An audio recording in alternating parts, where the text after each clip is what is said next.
యోచింపవా నీ బ్రతుకు ఎలా ఉన్నదో ఓ మనిషి యోచింపవా నీ బ్రతుకు ఎలా ఉన్నదో బలము చూసి భంగపడకుమా ధనము చూసి దగపడకుమా ఆ రోజు శ్రమ నుండి తప్పించే నాదుడు లేడు అదే అదే ఆ రోజు యేసయ్య ఉగ్రత రోజు.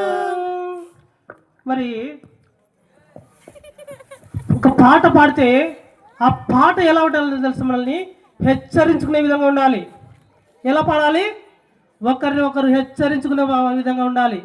ఆ రోజు యేసయ్య రాకడ రోజు మనము విడవబడే సంఘంలో ఉన్నామా లేదా ఎత్తబడే సంఘంలో ఉన్నామా అనేది ఈ యొక్క పాట యొక్క ఉద్దేశం. అలాగే ఇంకా మన మధ్యలో సంజయ్ అన్న, మన సంఘంలో సంజయ్ అన్న సంఘ పెద్ద ఉన్నాడు కదా, ఆయన ఎటువంటి సాక్ష్యం కలిగి ఉన్నాడో మనకి వివరిస్తాడు. ఈ జనాల్లో సంఘ పెద్ద ఎన్నుకున్నందుకు అందరికీ వందనాలు. మిషించిపోతున్న నన్ను నిన్ను రక్షించడానికి యేసుక్రీస్తు వారి లోకానికి వచ్చాడు. రక్షింపబడిన నేను ఇతరులను రక్షణ వైపు తిప్పుతాను. యేసుక్రీస్తు రెండవ రాకడాలో ప్రతి ఒక్కరు ఎత్తబడి విధంగా సువార్త ప్రకటిస్తాను. సూపర్. చూడండి, ఒక సాక్ష్యం కలిగి ఉండాలి. ఎలా అంటే నశించిపోతున్న నిన్ను నన్ను రక్షించడానికి మనుష్య కుమారుడుగా యేసుక్రీస్తు ఈ లోకానికి వచ్చాడు. మరి ఈ లోకానికి వచ్చిన నీవు నేను ఎలా ఉండాలి అంటే ఒక గొప్ప సాక్షిగా ఉండాలి. మంచి సాక్షి చెప్పినటువంటి సంజయ్ని బట్టి ప్రభునామ వందనాలు. రెండవది మన మధ్యలో అభిషేకన తీర్మానం గురించి చెప్తాడు. అందరికీ నా ప్రభునామాలు.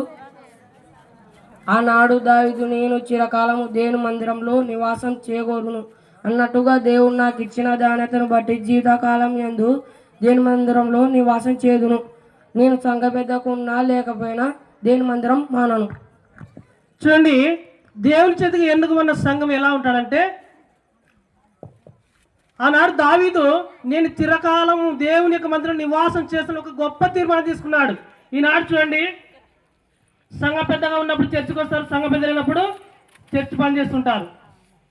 మరి దావీదులాగా ఒక గొప్ప తీర్మానం తీసుకోవాలి. ఎవరు? దేవుని చేత ఎన్నుకున్న సంఘంగా ఉన్న నీవు నేను. చివరిగా మన మధ్యలో రాజన్న ప్రతిఫలం గురించి చెప్తాడు. అందరికీ వందనాలు. యెహోవా సువార్త 10:1 నేను నిజమైన ద్రాక్షవల్లిని, నా తండ్రి వ్యవసాయకుడు. ఆత్మీయంగా బలపడతాను, క్రీస్తు శిరస్సు ఈ సంఘంలో బలపడతా. యెహోవాను పడదాం, ఫలింపు చేద్దాం. ఓకే, చూడండి, యోహాను సువార్త 16:1 నేను నిజమైన ద్రాక్షవల్లిని అనే అక్కడ పదం ఉంటుంది.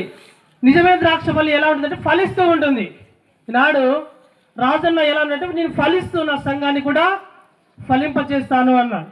మరి ఇచ్చిన యొక్క సంఘ పెద్దలు బట్టి ప్రభువుల వందనాలు.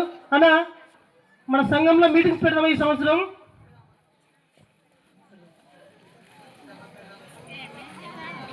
ఖచ్చితంగా పెడదాం సార్. మన చర్చిలో ఎందరో పెద్ద పెద్ద సేవకులు బయటికి రావాలని